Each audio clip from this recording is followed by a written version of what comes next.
ক্ষমতায় এলে প্রতিটি কেস খুলে দেখা হবে। ঝাড়গ্রামের সভা থেকে কড়া বার্তা বিজেপির প্রাক্তন কেন্দ্রীয় মন্ত্রী স্মৃতি ইরানির।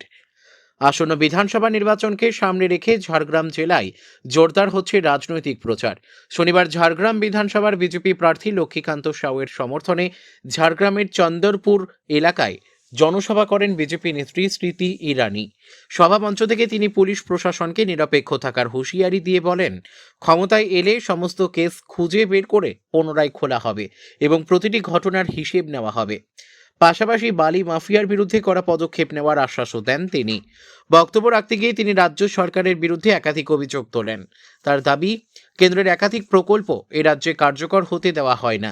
তিনি জানান, বিজেপি ক্ষমতায় এলে লক্ষ্মীর ভাণ্ডার, যুবসাথী সহ বিভিন্ন সামাজিক প্রকল্প দ্বিগুণ করে দেওয়া হবে।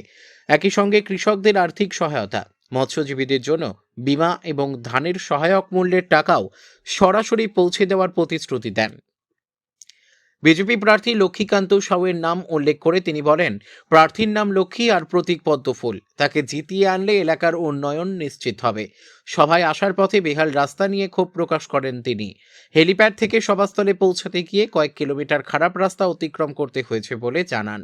অ্যাম্বুলেন্স পরিষেবা নিয়েও প্রশ্ন তুলে তিনি বলেন, এইভাবে চললে রোগী বাঁচবে কি করে? কেন্দ্রের দেওয়া অ্যাম্বুলেন্স প্রকল্পের কৃতিত্ব নিয়েও রাজ্য সরকারের সমালোচনা করেন তিনি।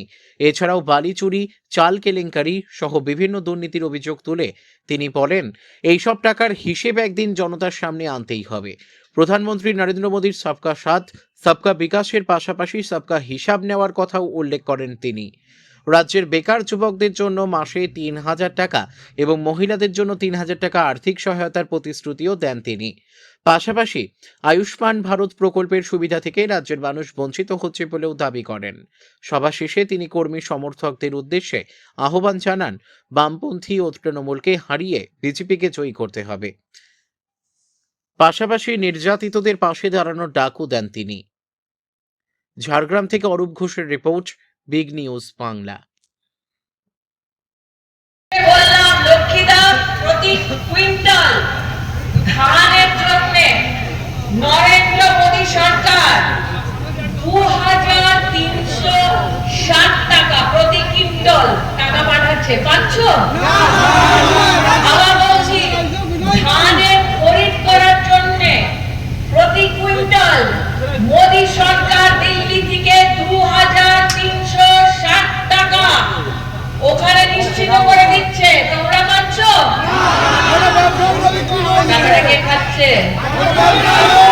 টাকাটা কে খাচ্ছে? তোমাদের টাকাটা কে খাচ্ছে? ভোট কে পাবে? ভোট কে পাবে? ভোট কে পাবে? টাকা খাচ্ছে, পদ্মফুল টাকা পাঠাচ্ছে। ভোট কাকে দিবে? এখানে একটা ছেলে হেসে চলছে, হ্যাঁ কাকে দিব। আজকে পশ্চিম বাংলায় এই অবস্থা। আমাদের যুবক অন্য রাজ্যে গিয়ে কাজ করছে, পশ্চিম বাংলার ছেলেমেয়েরা পশ্চিম বাংলায় কাজ পাচ্ছে না, অন্য রাজ্যে গিয়ে কাজ করছে। এই অবস্থা তো। আর নিজের কাজের জন্য কত দাম পাচ্ছে? নিজের গ্রাম, নিজের বাড়ি, নিজের পরিবারকে ছেড়ে যাচ্ছে। এই অবস্থা তো।